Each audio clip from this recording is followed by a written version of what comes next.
Hey guys, and welcome to another brand new video. In this video, we have quite a few interesting things to go and talk about over here and some pretty crazy claims. Now, as you guys know, I'm not going to go and sugarcoat it. $500 nowadays with some folks losing their jobs or less hours or whatever it might be is a little bit of a higher side. But we are now seeing a very interesting call out, and sometimes you just got to go and talk about these very contrarian views on how the PlayStation itself, like the ecosystem itself, is only for rich people. Now, I don't necessarily think that broke people should be getting a console or not be allowed to go and play their consoles, obviously, but it's very intriguing to go and see that other outside people and other articles and other kind of comments are being brought up that place of the PlayStation might be a little bit too fancy and rich and extreme for folks nowadays. So as we kind of go throughout this video and kind of talk about this article, would love to hear your thoughts and comments down below, and as well, make sure you guys are subscribed with the notifications on, as well for the brand new PlayStation 5, Xbox Series X, or $500 giveaway itself. We have the Twitter and Twitch room down below to follow for bonus giveaway entries and target Amazon links, and let's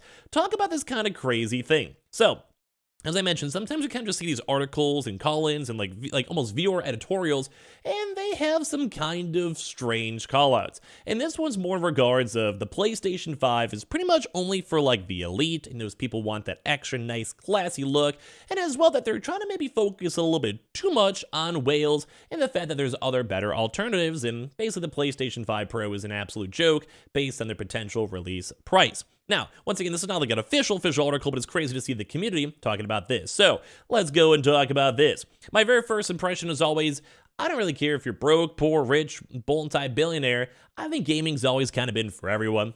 Guy, girl, whoever. There's always going to be some sort of genre or some sort of game or something out there that you would definitely go and would definitely like to appreciate. Now, when it comes to this one, I don't think it's only for rich folks too as well. $500 in this current economy is still a decent bit. No matter what, that is a pretty decent chunk. But at the end of the day, it's not end-all, be-all, when it comes to prices. It's okay, it's fine. But some folks kind of disagree when it comes to this one. So they basically have now saying, high rollers. It's common knowledge that a lot of free-to-play games make the majority of their income from a smaller amount of people doing gacha passes or battle passes or whales. Players who spend a considerable amount on in-game purchases, whilst the majority of the user base never spends a penny. With Sony looking to launch expensive kits in their PS5 Pro, which in theory probably would be a higher price point, as well as new VR, which is also even more expensive than the brand new console, and now with a brand new Pro controller at over $200, the whole full theory kit could be upwards of maybe $2,000 plus, which might even be more than most PCs. Think about that, you have the PlayStation 5, $500, VR, $550, around $1,200 including tax, and then a $200 controller. That's going to say $1,500. You're probably going to throw at least one or two games in there. And if you have a PS5 Pro, we're probably going to rumor that it'll be a little bit more of an expensive console. So some folks are kind of saying hey, if you want to have this whole entire shish kebab, it could be $1,500 plus, and you can maybe even get a PC that's even maybe better for a lesser price. Now, I do want to say I do kind of agree on that, but I think my big counterpoint is that a lot of this is also just extra fluff. You don't need the Pro controller. You don't need the VR, and at the same time, comparing VR prices to other VR things, it's actually a pretty good price. Same with the PS5 Pro, it's not even out yet, and probably won't be out for a few years, so it's kind of an interesting thing to know, and I do kind of agree it can get a little costly, especially with $70 games and everything else, but at the end of the day, it's not too bad, too as well. And they're even saying they can't even imagine someone out here besides huge whales doing this. People are saying I was so close to ordering an Xbox Series S when it was down to around $200 during Black Friday. It was an amazing deal, and I just couldn't go and do it. Yes, though the Game Pass is a good deal as well, but there's no point in it if there's nothing worth playing on it. There's nothing on Xbox that rivals the exclusive big hitters on PlayStation, where are there? Elden Ring's, Horizon, and all that for God of Wars. And it has all these exclusives and these Game Pass deals, but nothing else out here. But though, even for them, they still haven't even said, once again, that the PS5 is even worth buying for them, even though they just said they like all these different games, because there just isn't a real reason. It kind of goes back to this weird, kind of topic of, rich versus poor for whatever reason. I don't think that really should matter too much when it comes to game. If you want to play a game, enjoy it, have a good time. But they're saying they haven't even bought a PS5 yet, because they just don't have a need. So let alone we have one side saying it's too expensive with all the extra fluff and bonuses, and some folks saying that, hey, all these games so far have already been coming out, God of War, Horizon, a lot of other ones on the PS4 still, so it's kind of why even bother in the first place? And also kind of just thrown in some Xbox shade, saying that who's going to care about it even more after Starfield or not. Now, some folks are also saying things like Netflix, where it's the Netflix of gaming. They're saying it's interesting reading all these other community thoughts, which I kind of agree on too. I think it's always nice to see like the more, like I said, contrarian vibes.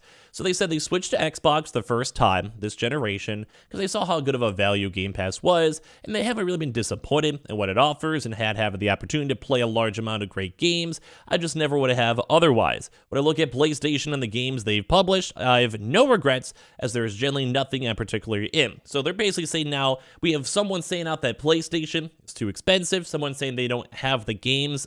They already have the games on PS4 anyway, so they don't need to have a PS5. And now folks are saying they're not even interested.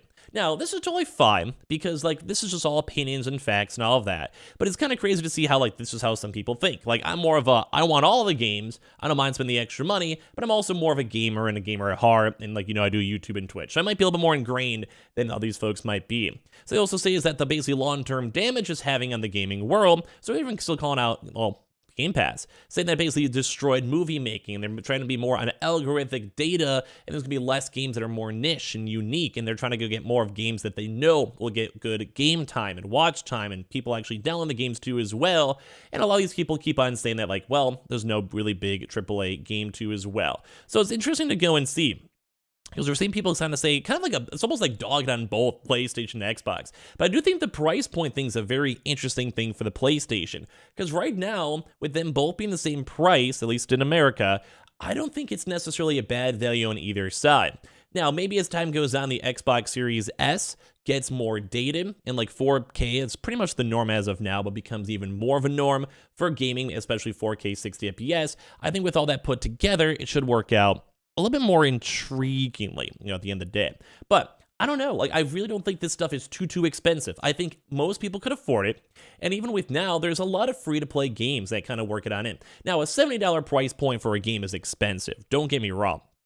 I've been so anti that $70 price point, I kind of miss it.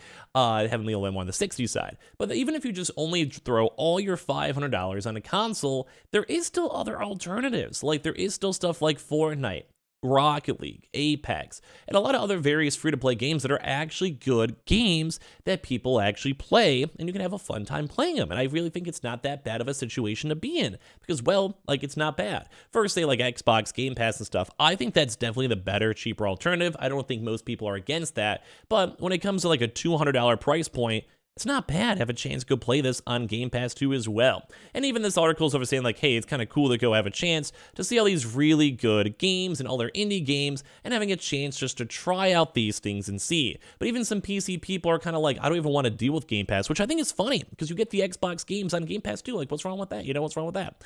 So they will say they usually have a couple of games on the go at a time, but these are usually different games, which I could respect. So maybe they just want to more so focus on different genres like RPGs, or they even mention have a racing sim that they'll pour into, so maybe Game Pass just isn't their style, because I really don't see too many racing games on, say, Game Pass besides, like, Forza. So it's crazy to go and see how some folks are saying this too as well. So interesting to go and see. And last but not least is probably on the PS5 Pro set, which I think is a big kind of kicker.